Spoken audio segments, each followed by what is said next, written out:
ሰላም ጤና ይስጥልኝ። የዕለቱን ዋና ዋና ዜናዎች ይዘን ቀርበናል። በቅድሚያ ማርዕስቶቹ ጉምሩክ ኮሚሽን ህገወጥ ንግድና ኮንትሮባንድ መከላከልና የገቢ አሰባሰብን የሚያዛበው የተጭበረበሩ ሰነዶችን መቆጣጠር የሚያስችሉ ቴክኖሎጂዎችን በመጠቀም በተቋም ግንባታ የፋና ወጊነት ሚና እየተወጣ መሆኑን የኮሚሽኑ ኮሚሽነር ዶክተር ደበሌ ቃበታ ገለጹ። ለዘንድሮ አረንጓዴ አሻራ መርሃ ግብር እስካሁን ከ8.6 ቢሊዮን በላይ ችግኞችን የማዘጋጀት ሥራ መከናወኑን የግብርና ሚኒስቴር አስታወቀ።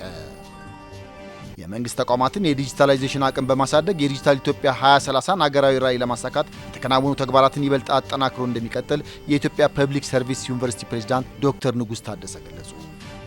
ለሰባተኛው ጠቅላላ ምርጫ በወሰዱት የምርጫ ካርድ ሀገርን ለማሳደግ የተሻለ ሀሳብ አለው ብለው የሚያስቡትን የፖለቲካ ፓርቲ ለመምረጥ የምርጫው ቀኗን በጉጉት እየጠበቋት እንደሚገኙ ኢዜአ ያነጋገራቸው የአዲስ አበባ ከተማ ነዋሪዎች ገለጹ። የሚሉት የዕለቱ ዜናዎቻችን ናቸው። ዜናዎቹን በዝርዝር እንመለከታለን። ከዜናዎቹ ጋር ሀብታሙ አክሊሉ ነኝ። አብራችሁን ቆዩ። የጉምሩክ ኮሚሽን ህገወጥ ንግድና ኮንትሮባንድ መከላከልና የገቢ አሰባሰብን የሚያዛቡ የተጭበረበሩ ሰነዶችን መቆጣጠር የሚያስችሉ ቴክኖሎጂዎችን በመጠቀም በተቋም ግንባታ የፋና ወጊነት ሚና እየተወጣ መሆኑን የኮሚሽኑ ኮሚሽነር ዶክተር ደበሌ ቃበታ ገለጹ። የጉምሩክ ኮሚሽን ኮሚሽነር ዶክተር ደበሌ ቃበታ ለኢዜአ እንዳሉት ተቋሙ በአዋጅ ከተሰጠው ቁልፍ ተልዕኮች መካከል ከገቢና ወጪ ዕቃዎች ታክስን አስልቶ ገቢ መሰብሰብ ነው። አገራዊ ሪፎርሙን ተከትሎ በተደረገ የተቋም አደረጃጀት ህገወጥ ንግድና ኮንትሮባንድን መከላከል የሚያስችሉ ግልጽ የህግ ማዕቀፎች ተዘጋጅተዋል ብለዋል። በኢትዮጵያ ከሪፎርሙ በፊት በ2011 በጀት ዓመት የተሰበሰበው ገቢ 78.5 ቢሊዮን ብር እንደነበር ገልጸው በተያዘው በጀት ዓመት 10 ወራት ከታቀደው በላይ 600.23 ቢሊዮን ብር በላይ ጥቅል ገቢ ተሰብስቧል ብለዋል። ሪፎርሙ አዳዲስ ቴክኖሎጂዎችን በመጠቀም ህጎችን በማሻሻልና አሰራርን በማዘመን የገቢ አሰባሰብ፣ የህገወጥ ንግድና ኮንትሮባንድን መከላከል የሚያስችል አቅም መፍጠሩን ገልጸዋል። ኮሚሽኑ ዕቃዎችን ከአደጋ በመከላከል ደህንነታቸው ተጠብቆ ከመዳረሻ ቦታቸው እንዲደርሱ የሚያስችል የኤሌክትሮኒክስ ካርጎ ትራኪንግ ቴክኖሎጂ ስራ ላይ አውሏልን ብለዋል። ኢትዮጵያ ወደ ውጭ በምትልካቸው ዕቃዎች በመንገድ ላይ ደርስ የነበረውን መዘግየት፣ ቅሸባና ስርቆትና መሰል ችግሮች እንዳይከሰቱ መቆጣጠር የሚያስችል ቴክኖሎጂ መሆኑንም ገልጸዋል። በቴክኖሎጂ የታገዘ የተቀናጀ የድንበር ቁጥጥር ስርዓት በመዘርጋት የካርጎ እንቅስቃሴዎችን ማዕከል ላይ ሆኖ መቆጣጠር የሚቻልበት እድልም ተፈጥሯል ብለዋል።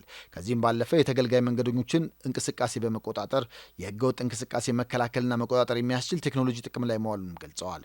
ኮሚሽኑ ሪፎርም በፈጠራቸው መልካም እድሎች ዘመናዊና ቀልጣፋ አገልግሎት በመስጠት በኢትዮጵያ የተቋማት ግንባታ ፋና ወጊ መሆኑን ተናግረዋል። በርካታ ቴክኖሎጂዎች ስራ ላይ መዋላቸውን ገልጸው የማኑዋል አሰራርን በማስወገድ ለአምራቾች፣ አስመጪዎችና ላኪዎች የተሳለጠ አገልግሎት እየሰጡ ነው ብለዋል። የኦንላይን አገልግሎቶችን በመስጠት የተገልጋዮችን ጊዜና ጉልበት ይቀንሳል ያሉት ኮሚሽነሩ ቴክኖሎጂዎች ህገወጥ ንግድና ኮንትሮባንድን መከላከልና የገቢ አሰባሰብን የሚያዛቡ የተጭበረበሩ ሰነዶችን መቆጣጠር እንዳስቻሉም ገልጸዋል። ይህም የማኑዋል አሰራሮችን በማስወገድ ብልሹ አሰራርን ለማስወገድ ኮሚሽኑ ተልዕኮውን በብቃት እንዲወጣ ማስቻሉንም ተናግረዋል። ለዘንድሮ የአረንጓዴ አሻራ መርሃ ግብር እስካሁን ከ8.6 ቢሊዮን በላይ ችግኞች የማዘጋጀት ሥራ መከናወኑን የግብርና ሚኒስቴር አስታወቀ።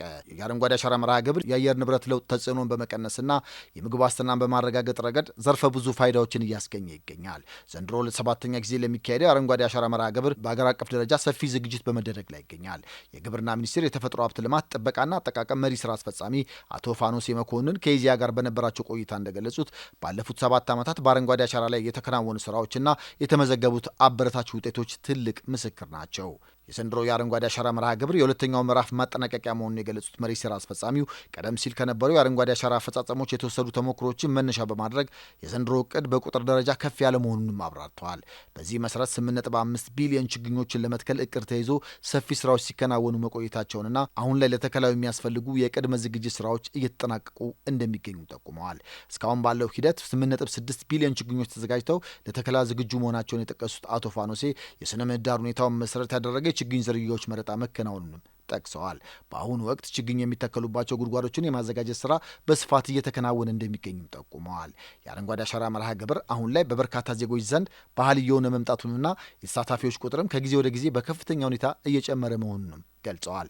የአረንጓዴ አሻራ መርሃ ግብር አንድነት በተግባር የሚረጋገጥበት ትልቅ አገራዊ ኩነት በመሆኑ መላው ሕዝብ በኃላፊነት ስሜትና በቀዳሚነት እየተሳተፈበት ይገኛል ብለዋል። ለዘንድሮ የችግኝ ዝግጅት ከተከናወኑ ስራዎች መካከል 40 በመቶ ሀገር በቀል የደን ዛፎች ላይ ትኩረት ማድረጉን ጠቅሰው 60 በመቶ ደግሞ ለምግብ ዋስትናና ለሌሎች ዘርፈ ብዙ ጥቅሞች የሚውሉ የፍራፍሬና የኢኮኖሚ ጠቀሜታ ያላቸው ችግኞች መሆናቸውንም አስረድተዋል።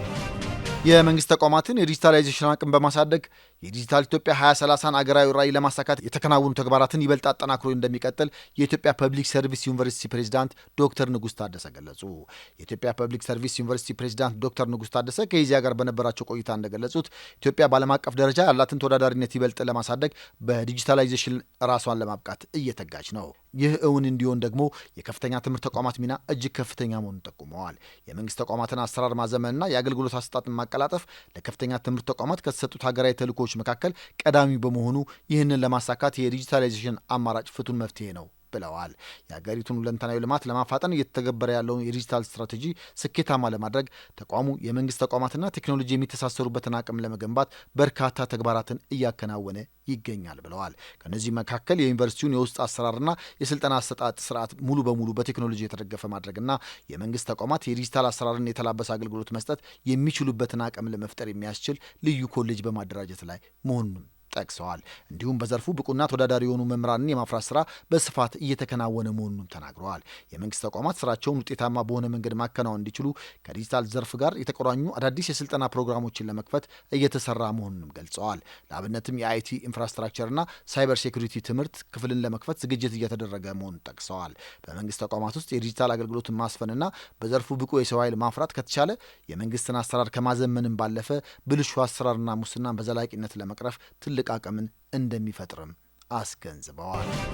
ለሰባተኛው ጠቅላላ ምርጫ በወሰዱት የምርጫ ካርድ ሀገርን ለማሳደግ የተቻለ ሀሳብ አለው ብለው የሚያስቡትን የፖለቲካ ፓርቲ ለመምረጥ የምርጫ ቀኗን በጉጉት እየጠበቋት እንደሚገኙ ኢዜአ ያነጋገራቸው የአዲስ አበባ ከተማ ነዋሪዎች ገለጹ። በኢትዮጵያ ብሔራዊ ምርጫ ቦርድ በተቀመጠው የጊዜ ሰሌዳ መሰረት ግንቦት 24 ቀን 2018 ዓ.ም መራጮች ድምፅ እንደሚሰጡ ይጠበቃል። የዘንድሮ ጠቅላላ ምርጫ የመራጮች ምዝገባም ከየካቲት 28 እስከ መጋቢት 28 ቀን 2018 ዓ.ም የተከናወነ ሲሆን ሁለት የበዓል ቀናትን ሳይጨምር እስከ ሚያዝያ 14 ቀን 2018 ዓ.ም በማራዘም ተካሂዶ ተጠናቋል። በተቀመጠው የጊዜ ሰሌዳም ድምፅ መስጫ ካርድ ላልወሰዱ የሀገር ውስጥ ተፈናቃዮች፣ በዩኒቨርሲቲ ለሚገኙ ተማሪዎችና በካምፕ ለሚገኙ የሀገር መከላከያ ሰራዊት አባላት በልዩ ሁኔታ እስከ ሚያዝያ 24 ቀን በማራዘም አጠናቋል። በሰባተኛው ጠቅላላ ምርጫ 47 ተፎካካሪ ፖለቲካ ፓርቲዎች 10934 እጩዎችን በማስመዝገብ በመገናኛ ብዙሃን አማካኝነት የፖሊሲ አማራጭ ሀሳባቸውን ለህዝብ በማስተዋወቅ ላይ ናቸው። የመራጮችን በዲጂታል ምርጫ መተግበሪያና የምርጫ ጣቢያዎች በአካል በመገኘት ከ50 ሚሊዮን 514 በላይ መራጮች ድምፅ መስጠት የሚያስችላቸውን የምርጫ ካርድ መውሰድ ችለዋል። አስተያየታቸውን ለኢዜአ የሰጡ የመዲና ነዋሪዎችም ይበጀናል የሚሉትን የፖለቲካ ፓርቲ ለመምረጥ ዕለቱን በጉጉት እየጠበቁ መሆናቸውን ተናግረዋል። ካነጋገርናቸው የመዲናዋ ነዋሪዎች መካከል ወጣት መዲና መሐመድ እንዳለችው ምርጫ የሀገርን ቀጣይ ዕጣ ፈንታ ለመወሰን የሚያስችል በመሆኑ ሀገርን ያሳድጋል የምትለውን የፖለቲካ ፓርቲ ለመምረጥ ተዘጋጅታለች። ሌላ አስተያየት ሰጪ አላዛር በለጠ በበኩሉ በወሰደው የምርጫ ካርድ ለሀገርና ለህዝብ ይጠቅማል የሚለውን ፓርቲ ለመምረጥ መዘጋጀቱን ገልጸዋል። ለሀገር ሁለንተናዊ ተጠቃሚነት ይበጃል ለሚለው ፓርቲ ድምፅ ለመስጠት የምርጫ ቀኑ በጉጉት እየተጠባበቀ መሆኑንም ተናግረዋል። ምርጫ ለአንድ ሀገር ዲሞክራሲ መሰረት የሚጥልና የሀገሪቱን ቀጣይ ዕጣ ፈንታ በዲሞክራሲያዊ መንገድ ለመወሰን የሚረዳ በመሆኑ ዕለቱን በጉጉት እየተጠባበቀች መሆኑን የገለጸችው ደግሞ ህይወት ገረመው ናት። ሌላኛው አስተያየት ሰጪ አብዲ መካ በበኩሉ የምርጫ ካርዱን ወስዶ ይበጀኛል፣ ይሆነኛል፣ ሀገርን ያሻግራል የሚለውን ፓርቲ ለመምረጥ በጉጉት በመጠባበቅ ላይ መሆኑን ተናግሯል።